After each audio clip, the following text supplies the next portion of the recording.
গোটা পৃথিবীতে 228টা রাষ্ট্রের ভিতরে কোন রাষ্ট্রে এত তাফসীর মাহফিল হয় না যত তাফসীর হয় বাংলাদেশে। কেন হয়?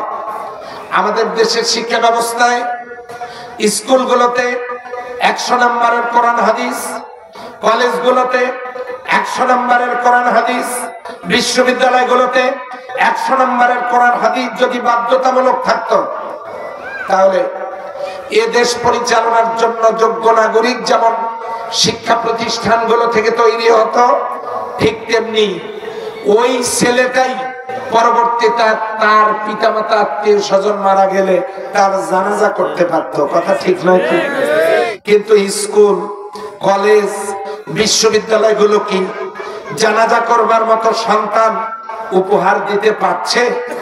কিছু কিছু তৈরি হচ্ছে, কিন্তু শিক্ষা ব্যবস্থায় কোরআন হাদিস বাধ্যতামূলক না থাকবার কারণে আমাদের সন্তানেরা কোরআন হাদিসের জ্ঞান থেকে অনেক দূরে।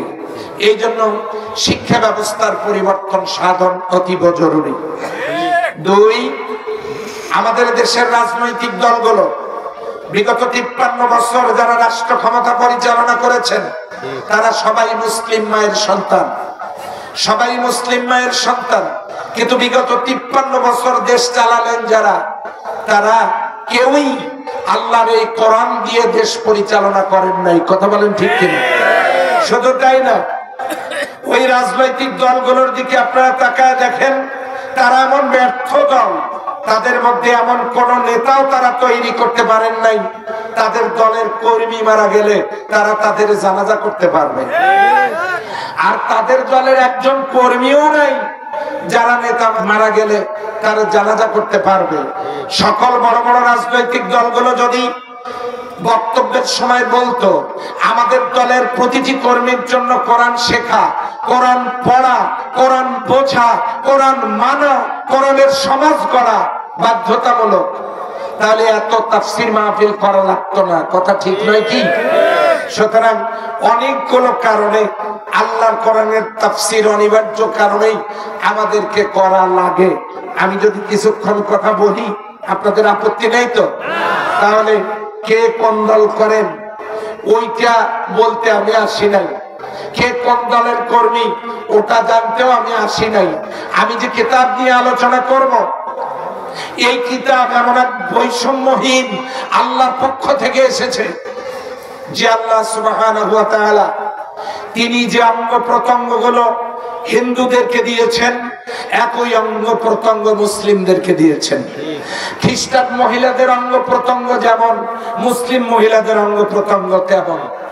আকাশ থেকে বৃষ্টি নামলে এই বৃষ্টির পানি যেমন সবাই পায়, আকাশের সেই সূর্যের তাপ যেমন হিন্দু বৌদ্ধ খ্রিস্টান নাগরিক পালি নির্বিশেষে সবাই পায়, আল্লাহর দেওয়া অক্সিজেন যেমন আমরা সবাই নিয়ে বেঁচে থাকি, তিনি তার সৃষ্টিতে, তিনি তার নিয়ামতে, তিনি তার রহমতে আল্লাহ তাআলা কোনো বৈষম্য করেন নাই। যদি আপনাদের কাছে সত্য প্রমাণিত হয়ে থাকে আপনারা আওয়াজ দিয়ে বলেন আল্লাহু আকবার। আল্লাহ তাআলা কি বৈষম্যপূর্ণ না বৈষম্যহীন? হ্যাঁ, তিনি ইবাদত বন্দেগী করলেও আল্লাহ তার প্রতি রহমত করেন, না করলেও রহমত করেন। এই দুনিয়াতে তিনি বৈষম্য রাখেননি। বৈষম্যহীন আল্লাহ, তিনি এক কিতাব দিয়েছেন, সেই কিতাবটা বৈষম্যহীন। এই কোরআন যদি সমাজে চালু থাকতো তাহলে এই দেশের অমুসলিমরা, এই দেশের নারীরা সেই সমাজের মধ্যে নিরাপদ থাকতো, তেমন ডিমের মধ্যে কুসুম নিরাপদ থাকে যেমন। আজকে আমাদের সমাজে বৈষম্য বিরোধী আন্দোলন করা লাগতো না, লাগতো না। আজকে আমার দেশে লক্ষ লক্ষ যুবক বেকার, কোন বেকারত্ব থাকতো না যদি আমাদের মাঝে কোরআন থাকতো। আপনারা হয়তো বলবেন কোরআন তো আছেই, প্রত্যেকের বাড়িতে বাড়িতে কোরআন, মসজিদে মসজিদে কোরআন, মাদ্রাসায় মাদ্রাসায় কোরআন, তাফসীর মাহফিলের মঞ্চে কোরআন, হাফেজদের সিনায় কোরআন। এটা হয়তো আপনারা বলবেন, কিন্তু আল্লাহর নবী কি বলেছেন? ইয়াতি আলান নাসি জামানুন, তোমাদের কাছে খুব শীঘ্রই একটা জামানা আসতেছে, লা ইয়াবকা মিনাল ইসলামি ইল্লা ইসমুহু, সেই জামানায় শুধু ইসলামের নাম থাকবে কিন্তু ইসলাম থাকবে না।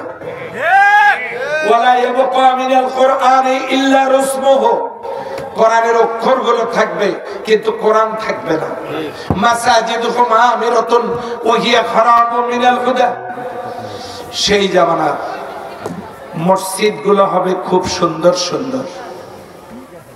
এমন একটা সময় আসবে ইসলাম থাকবে নামে, বাস্তবে না। এমন একটা সময় আসবে কোরআন থাকবে অক্ষরে, বাস্তবে না। মাসাজিদুহুম আমিরাতুন ওয়া হিয়া খারাবুম মিনাল হুদা, সেই জামানার মসজিদগুলো হবে খুব সুন্দর সুন্দর। ওযুখানা হবে, টয়লেট হবে, শুধু কি তাই? ঝাড়বাতি হবে, সুরম্য অট্টালিকার ন্যায় মিনার হবে, এসি হবে, টাইলস হবে, মোজাইক হবে, ফুলের বাগান থাকবে, ইমাম সাহেবের বৈঠকখানা থাকবে, মুয়াজ্জিনের রেস্ট নেওয়ার বিশ্রামের জায়গা থাকবে, সভাপতির কক্ষ থাকবে। মসজিদ খোলা হবে দৃষ্টিনন্দিত, দৃষ্টিনন্দন সেই মসজিদ গুলো হবে। মাসাজিদুহুম আমিরাতুন ওয়া হিয়া খারাবুম মিনাল হুদা, সেই জামানার মসজিদ গুলো হবে খুব সুন্দর সুন্দর, হেদায়েতের মারকাজ থাকবে না। কেমন সেটা? ইয়াজতামিউনা ওয়া ইউসাল্লুনা ফিল মাসাজিদ, সেই মসজিদ গুলোতে তলে তলে লোক জামাতের সাথে নামাজ আদায় করবে, সালাত আদায় করবে। ওয়ালাইসা ফীহিম মুমিন, এদের একজনেরও ঈমান থাকবে না।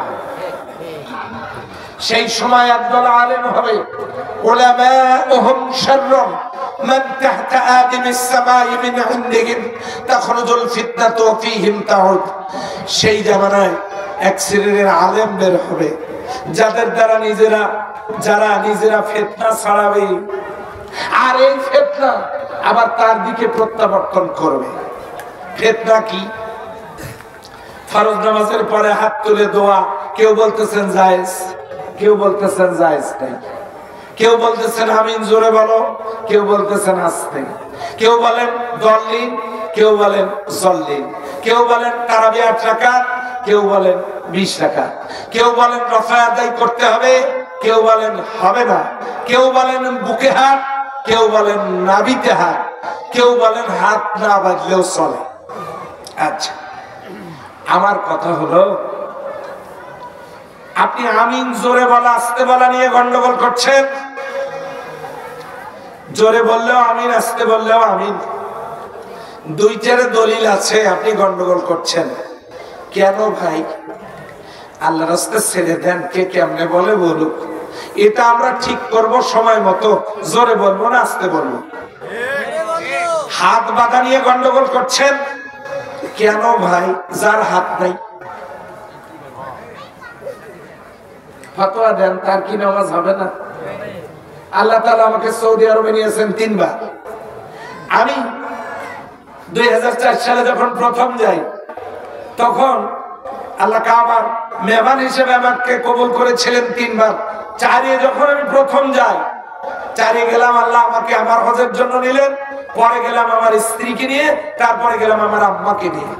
তো এখন সৌদিতে যারা গেছেন তারা নিশ্চয়ই জানেন, ইমাম মালিক রাহমাতুল্লাহ আলাইহির অনুসারীরা তারা তাকবীরে তাহরিমার পরে হাত ছেড়ে দেন, তারা হাত নাভিতেও বাঁধেন না, বুকেও বাঁধেন না। এখন তাদেরকে কাফের ফতোয়া দেন। ইমাম মালিক রাহমাতুল্লাহ আলাইহি 4 ইমামের একজন, হাত বাঁধেন না। তাহলে যে হাত বুকে বাঁধলে নামাজ হয়, নাভি বরাবর বাঁধলে নামাজ হয়, ছেড়ে দিলে নামাজ হয়, হাত না থাকলেও নামাজ হয়। এই সহজ কথাটা যারা বোঝেন না গন্ডগোল করেন কেন ভাই? গন্ডগোল সালাম ফিরানোর পর নামাজ শেষ, নামাজ মুনাজাত নামাজের অংশ নয়। কেউ যদি করে করুক, তাকে নিষেধ করে গন্ডগোল লাগানোর দরকার কি?